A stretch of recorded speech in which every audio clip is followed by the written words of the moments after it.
നമസ്കാരം. സ്റ്റഡി ഡെസ്കിൻ്റെ പുതിയ വീഡിയോയിലേക്ക് സ്വാഗതം.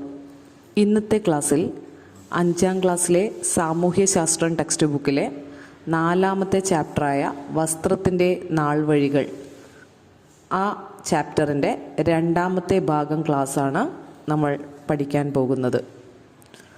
പാർട്ട് 1 കണ്ടിട്ടില്ലാത്തവർ അതിൻ്റെ ലിങ്ക് ഡിസ്ക്രിപ്ഷനിൽ നൽകിയിട്ടുണ്ട്, കാണാൻ ശ്രമിക്കുക. പണ്ട് നിലനിന്നിരുന്ന ചില ജാതി വ്യവസ്ഥകൾ ചില വിഭാഗം ജനങ്ങളെ ഇഷ്ടപ്പെട്ട വസ്ത്രങ്ങൾ ധരിക്കുന്നതിൽ നിന്ന് തടഞ്ഞിരുന്നു.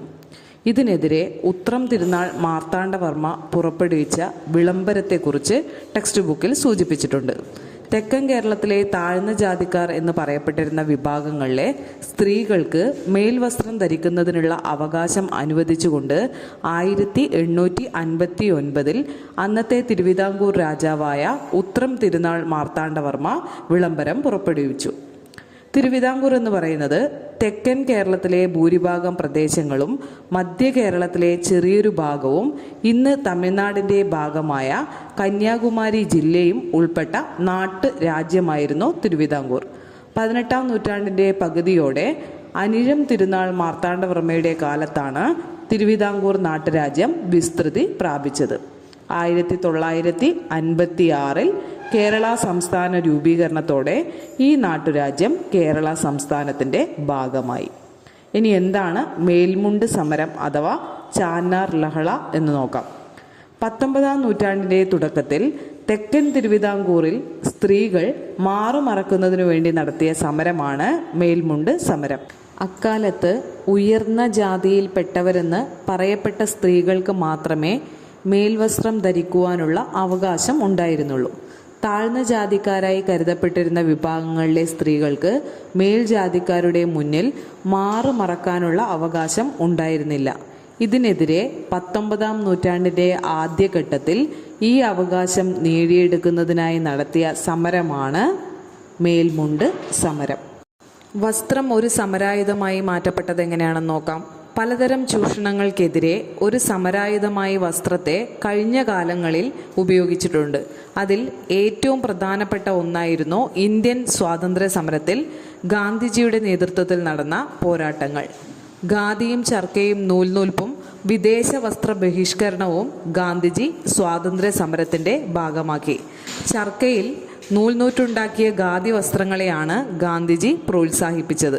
ഖാദി വസ്ത്രങ്ങൾ ധരിക്കുവാൻ അദ്ദേഹം ജനങ്ങളോട് ആഹ്വാനം ചെയ്തു. ഇത്തരത്തിൽ സ്വദേശി വസ്ത്രങ്ങൾ നിർമ്മിച്ച് ഉപയോഗിച്ചുകൊണ്ട് വിദേശ വസ്ത്രങ്ങൾ ബഹിഷ്കരിക്കാനാണ് ഗാന്ധിജി ആവശ്യപ്പെട്ടത്. സ്വദേശി പ്രസ്ഥാനം അല്ലെങ്കിൽ വന്ദേ ഭാരതം മൂവ്മെൻറ്റ്. എന്താണ് സ്വദേശി പ്രസ്ഥാനം? ഇന്ത്യൻ സ്വാതന്ത്ര്യ സമരത്തിൻ്റെ ഭാഗമായി 1905 ആഗസ്റ്റ് 7 സ്വദേശി പ്രസ്ഥാനം ആരംഭിച്ചത്.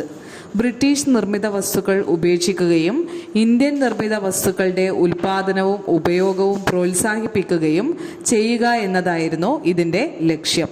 സ്വദേശി പ്രസ്ഥാനം ആരംഭിച്ച ആഗസ്റ്റ് 7 ദേശീയ കൈത്തറി ദിനമായി 2015 മുതൽ ഇന്ത്യയിൽ ആചരിച്ചു വരുന്നു.